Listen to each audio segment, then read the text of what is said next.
Guys, the world is unfair. ഒരേപോലെ കഴിവും ബുദ്ധിയുള്ള ആൾക്കാർ, അതിൽ ഒരാൾക്ക് അത്യാവശ്യം നല്ല എക്കണോമിക്കലി നല്ല ബാക്ക്ഗ്രൗണ്ടുള്ള ആൾക്കാരും ഒരാൾ നല്ല പാവപ്പെട്ടവനാണ്. ഇതിൽ ലൈഫിൽ പെട്ടെന്ന് സക്സസ് അച്ചീവ് ചെയ്യാൻ ഓപ്പർച്യൂണിറ്റി ആർക്കായിരിക്കും കൂടുതൽ? ബൈ ഡിഫോൾട്ട് ഈ ക്യാഷുള്ള ആൾക്കാർക്കും കൂടുതൽ ഓപ്പർച്യൂണിറ്റീസ് കിട്ടുക, പെട്ടെന്ന് കരിയറിൽ സക്സസ് ആകാൻ പറ്റുക. എന്നാൽ ഈ ക്യാഷ് ഇല്ലാത്ത ആൾക്ക് ഈ ഒരു കാര്യത്തെ കോമ്പൻസേറ്റ് ചെയ്യാൻ വേണ്ടിയിട്ട് കൂടുതൽ വർക്ക് ചെയ്യേണ്ടി വരും, കൂടുതൽ അലഞ്ഞു തിരിഞ്ഞ് നടക്കേണ്ടി വരും, കൂടുതൽ ടൈം ഇൻവെസ്റ്റ് ചെയ്യേണ്ടി വരും. അതായത് കഴിവിൻ്റെ കാര്യത്തിലും ബുദ്ധിയുടെ കാര്യത്തിലും ഇവർ രണ്ടുപേരും ഈക്വൽ ആണെങ്കിലും ഇവർക്ക് കിട്ടിയ ഫെസിലിറ്റിയുടെ കാര്യത്തിൽ, ഓപ്പർച്യൂണിറ്റീസിൻ്റെ കാര്യത്തിൽ ഭയങ്കരമായ മാറ്റമുണ്ട്.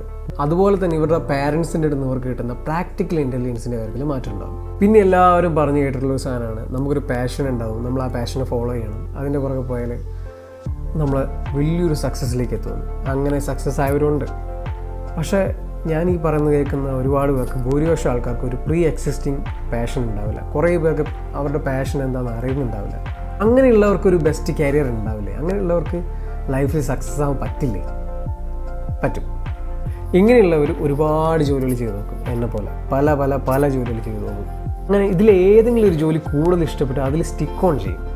പിന്നെ അതിൽ ഫോക്കസ് ചെയ്ത് അതിൽ നമ്മളൊരു മാസ്റ്റർ ആവാൻ നോക്കും. ഇവൻച്വലി അത് നമ്മുടെ ഒരു പാഷനായിട്ട് പിന്നീട് മാറും. ഈ സയൻസിൽ കരിയർ ഹാപ്പിനെസ്സിനെ പറ്റി പറയുന്ന ഒരു തിയറി ഉണ്ട്, സെൽഫ് ഡിറ്റർമിനേഷൻ തിയറി. അതിൽ 3 കാര്യങ്ങളാണ് പ്രധാനമായിട്ടും പറയുന്നത്.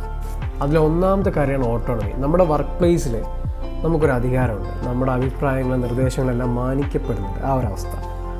രണ്ടാമത്തെ കാര്യം കോമ്പിറ്റൻസ്, നമ്മൾ ചെയ്യുന്ന വർക്കിൽ നമ്മൾ കൊള്ളാം എന്നുള്ളൊരു സ്വയമുള്ളൊരു തോന്നൽ.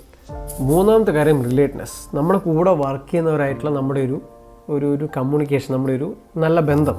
ഇതൊക്കെയാണ് സയൻസ് പ്രകാരം ഒരു ഹാപ്പി കരിയറിനെ മാറ്റർ ചെയ്യുന്ന കാര്യങ്ങൾ. അപ്പോഴും നമുക്കൊരു പ്രീ എക്സിസ്റ്റിംഗ് പാഷൻ വേണമെന്നുള്ളത് ഒരു മാറ്ററേ അല്ല.